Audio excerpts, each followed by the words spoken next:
15 अगस्त को ही क्यों आज़ादी का दिन मनाते हैं? क्या थी इस तारीख को चुनने की वजह?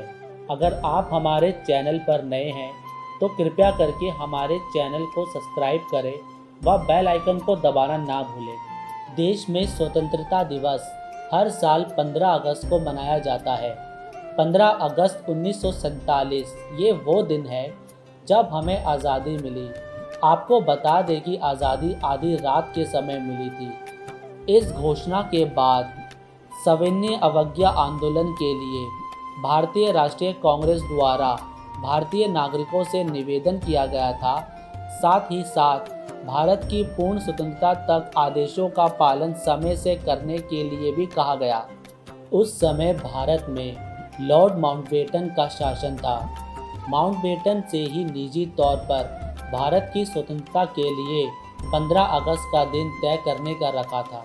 बताया जाता है कि इस दिन को वह अपने कार्यकाल के रूप में बहुत सौभाग्यशाली मानते थे। इसके पीछे दूसरी खास वजह यह थी कि दूसरे विश्व युद्ध के दौरान 1945 में 15 अगस्त के ही दिन जापान की सेना ने ब्रिटेन के सामने उनकी अगुवाई में आत्मसमर्पण कर दिया था। माउंटबेटन उस समय सभी देशों की संबंध सेनाओं के कमांडर थे। लॉर्ड माउंटबेटन की योजना वाली 3 जून की तारीख पर स्वतंत्रता और विभाजन के संदर्भ में हुई बैठक में ही यह तय किया गया था कि 3 जून के प्लान में जब स्वतंत्रता का दिन तय किया गया, उसे सार्वजनिक रूप से घोषित किया गया, तब देश भर के ज्योतिषियों में आक्रोश पैदा हुआ, क्योंकि ज्योतिष गणना के अनुसार 15 अगस्त 1947 का दिन अशुभ और अमंगलकारी था। विकल्प के तौर पर दूसरी तिथियां भी सुझाई गई, लेकिन माउंटबेटन 15 अगस्त की तारीख पर ही अड़े रहे। ये उनके लिए खास तारीख थी। आखिरी समस्या का हल निकालते हुए ज्योतिषियों ने बीच का रास्ता निकाला। फिर 14 और 15 अगस्त की मध्य रात्रि का समय सुझाया और इसके पीछे अंग्रेज़ी समय का ही हवाला दिया गया। अंग्रेज़ी परंपरा में रात 12 बजे के बाद नया दिन शुरू होता है। वही हिंदी गणना के अनुसार नए दिन का आरंभ सूर्योदय के साथ होता है। ज्योतिषी इस बात पर अड़े रहे कि अंग्रेज़ी परंपरा में रात 12 बजे के बाद नया दिन शुरू होता है। वही हिंदी गणना के अनुसार नए दिन का आरंभ सूर्योदय के साथ होता है।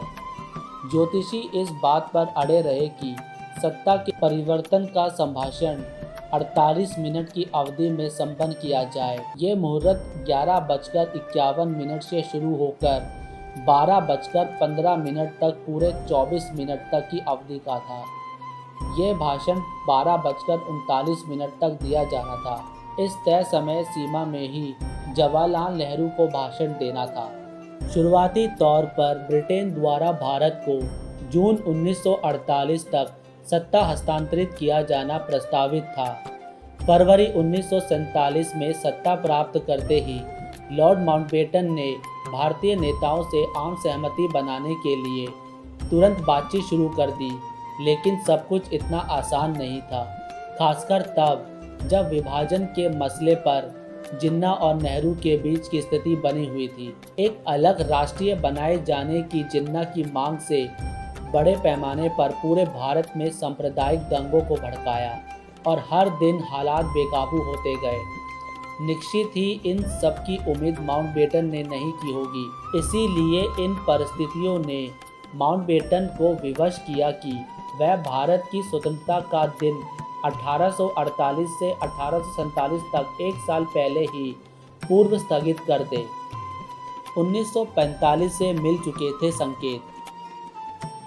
साल 1945 में दूसरे विश्व युद्ध के खत्म होने के समय ब्रिटिश आर्थिक रूप से कमज़ोर हो चुके थे और वह इंग्लैंड में स्वयं का शासन भी चलाने में संघर्ष कर रहे थे। ऐसा भी कहा जाता है कि ब्रिटिश सत्ता लगभग दिवालिया होने की कगार पर थी। महात्मा गांधी और सुभाष चंद्र बोस की गतिविधियां इनमें अहम भूमिका निभाती है। 1940 की शुरुआत से ही गांधी और बोस की गतिविधियों से अवाम आंदोलित हो गया और दशक के आरंभ में ही ब्रिटिश हुकूमत के लिए यह एक चिंता का विषय बन चुका था। तो यह थी 15 अगस्त को ही क्यों आज़ादी का दिन मनाते हैं की महत्वपूर्ण सच्ची कहानी। अगर आपको हमारी कहानी अच्छी लगी तो लाइक, शेयर, कमेंट और हमारे हर वीडियो को अपने दोस्त और फैमिली तक शेयर करना ना भूलें। धन्यवाद।